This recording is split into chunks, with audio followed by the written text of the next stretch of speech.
So సివిలియన్స్కి తెలియని కొన్ని విషయాలు ఏమైనా ఉన్నాయి, లేకపోతే రాంగ్ పర్సెప్షన్లో చూసిన సంగతులు ఏమైనా ఉన్నాయా మిలిటరీ మ్యాన్ గురించి? రాంగ్ అని అనను, కాకపోతే చాలామంది ఆర్మీ వాళ్ళకి తగిన డిజర్వింగ్ రెస్పెక్ట్ ఇవ్వరు. అంటే నేను ఒక పెద్ద ఆయన్ని కలిశాను మ్యామ్, పేరు నేను చెప్పదలుచు, చాలా పెద్ద ఆయన, బాగా చదువుకున్న ఆయన కూడా.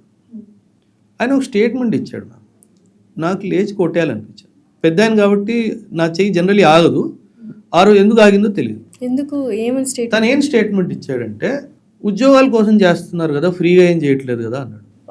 లేచి కాలుతో తన్నేయాలనిపించింది. అంటే మా నాన్నగారు నాకు డిసిప్లిన్ మర్యాద నేర్పించకుంటే మాత్రం ఆ రోజు వాడు నా చేతిలో చచ్చిపోయాడు. మీరు ఏమని కౌంటర్ అటాక్ చేశారు? అంటే నేను అన్నాను, సార్ నేను మీకు ₹1,00,00,000 ఇస్తాను సార్, మీరు 10 రోజులు బార్డర్లో ఉంటారా అన్నాడు. సైలెంట్ అయిపోయాడు. నువ్వు ఆ స్టేట్మెంట్ ఎలా ఇస్తావు? అంటే అంత చదువుకున్నోడివి, సమాజంలో పలుకుబడి ఉన్నోడివి, నువ్వు ఇలా మాట్లాడుతున్నావు కాబట్టే ఒక కామన్ మ్యాన్ అలాగే అనుకుంటున్నాను. Obviously ma'am, you tell me, simple madam, 40,000 జీతం కోసము -50లో ఎవరు నిల్చుంటారు?